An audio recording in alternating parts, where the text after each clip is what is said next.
Welcome back to Fully Spooled. My name is Jeff, and today I planned to spend the whole day working on the Lexus, but it was 106 degrees and it was miserable. You can see I'm already just drenched in sweat. So I waited for the sun to pretty much go down before starting work. It isn't ideal, but I haven't been able to touch the Lexus in a week and a half, so I really wanted to get something done. So this evening I'm going to get the LS engine prepped to be put into the Lexus for fitment, which means separating it from the transmission, which is currently attached to, and then getting it ready to go in.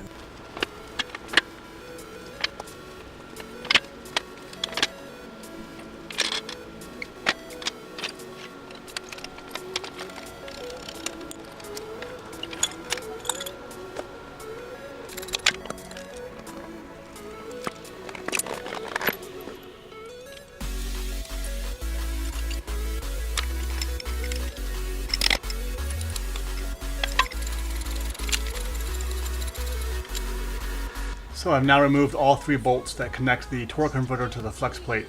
Next I have to remove the bolts that connect the transmission bell housing to the engine.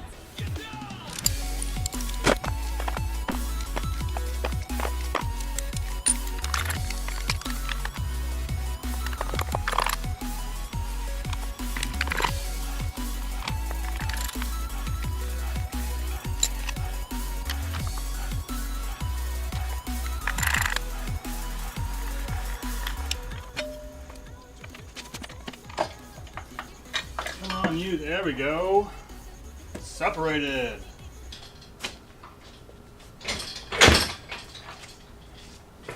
All right, the engine is separated from the transmission. I'm very excited. Here's the transmission. It's a rebuilt 4L60E with some upgraded performance parts, which I'm not even sure if it works because I got it from a shop that's now closed down. So I guess I'll wait for the future to try this one out. In the meantime, here is our little LS engine. This is the 4.8 liter, which is going to go into the Lexus. I'm pretty pumped, and I got to pull this flex plate off and put on a proper flywheel, and then I get to play with the engine mounts and everything. So I'm pretty excited.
It's about 11 inches from the center hole on the engine mount to the front case. Pretty much the same.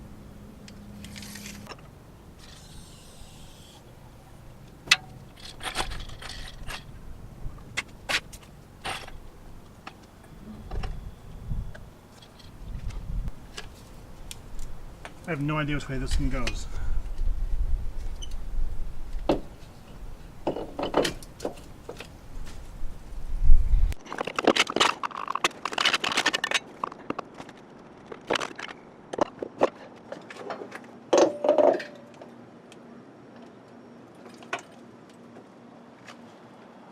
Would you look at that?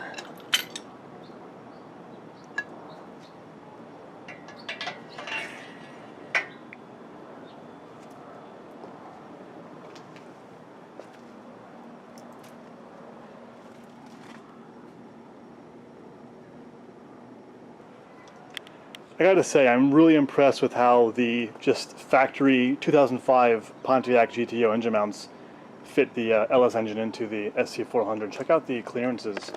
Again, this is not modifying anything. It's a direct bolt-in. So here's our clearance below the engine. Everything is clearing just fine. One problem I'm seeing so far is that you have, you know, a bit more room than you'd like on the back here, but more importantly, this side is super close. In fact, that bolt is touching the brake line, which will be removed soon. But as you can see, it is close on this side, so I'm going to have to move the whole engine about 1 inch to 1.5 inches to the driver's side of the vehicle. I'm also probably going to need to lower the engine a little bit, because ignoring this guy, which will be removed, if I get down here on like hood level, you know, it's hard to tell, but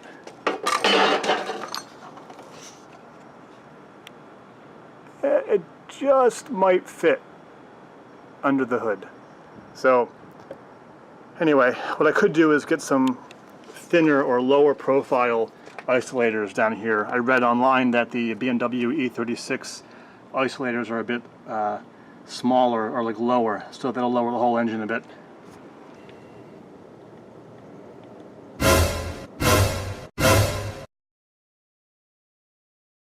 It's kind of hard to see, but the passenger side mount sticks a little closer to the block than the driver's side mount, if you check this out. So you can see how the driver's side mount kind of goes out away from the block more than the passenger side. So that's what's causing the engine to push to the passenger side more than the driver's side. I'll drill a hole about 1 inch over here so I can move everything over 1 inch, and hopefully that will be enough to have the engine not be hitting the passenger side of the firewall here. Okay, to recap, the engine is in the car on its factory GTO, well, not its factory engine mounts, but the Pontiac GTO engine mounts, which are aluminum brackets, and they're sitting in the car. I'm shocked at how well it actually sits in the car on the factory mounts. Unfortunately, it sits about 2 inches too high, and the easiest way to fix that would be to lower the engine about 2 inches by removing the 3-inch tall rubber isolators and putting in a 1-inch tall isolator. Unfortunately, I don't know of any car that uses a 1-inch tall isolator from the factory. So I did some research. I did find from some very reputable people on the internet that hockey pucks would be safe to use for this. Now, these are your standard black rubber hockey pucks. I'm going to give this a shot and see how the engine sits 2 inches lower on hockey pucks to be the dampeners for the vibrations from the engine. So that's the plan. I know it's kind of silly, but apparently people use it all the time, so I'm going to give it a shot. These are $2 each off of Amazon, so, you know, worst case scenario, if they don't work out or if they split or whatever, you know, it's $2 down, not that big of a deal. Now, generally speaking, I'm an advocate for having the right tool for the job. That is, if you have the right tool for the job that you're doing, it'll go so much faster and smoother, and it's always a good idea. In this case, I don't have the exact right tools to turn hockey pucks into engine mounts, so I'm going to cobble it together with kind of stuff I have lying around the garage, so hopefully it works.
So here's the metal shield that came with the GTO mounts, and here's what I just made. And when you put these guys together, like this, it forms this nice little barrier.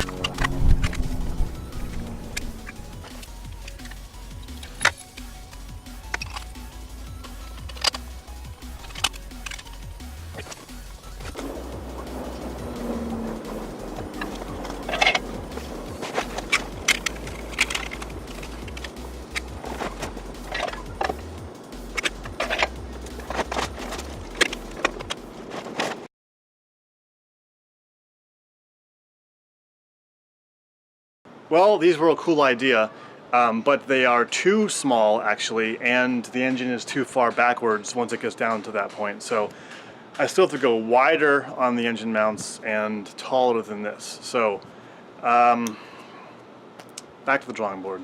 So I have the engine approximately where it needs to be right now. To clear the hood, that works. And to clear everything underneath. So to make this work, I'm going to need to make up this difference. You can see how much farther back the engine mount currently is from the hole that it needs to go into. And then on the passenger side, you can see how much wider it has to go, and also how much further back the bolt is. So I need to reevaluate my plans here. And plus it's becoming more and more apparent that for me to really measure this thing properly, I need to have the transmission attached to it. So I need to pull the Magnum transmission out of its box and attach it to the back of the engine and then put everything in and see where it all lines up. So that's gonna have to be next. Alright guys, well this episode didn't go as planned, obviously. I was really hoping to have the engine in the car and ready to go, and unfortunately my DIY engine mounts didn't work out. So back to the drawing board for me. I'm gonna go do more research. I know there are vendors out there that will sell me a engine mount kit for this car. I just don't want to spend $1,000 on that. It's too expensive, and you know, like everybody out there building these cars on budgets, no one has the money to drop $1,000 on a pair of engine mounts. It's insane. So more research time, and hopefully I'll find a better solution to getting this engine mounted in this car. So stay tuned for more, and hopefully next episode will be a big win. So thanks a lot, and I'll see you guys soon.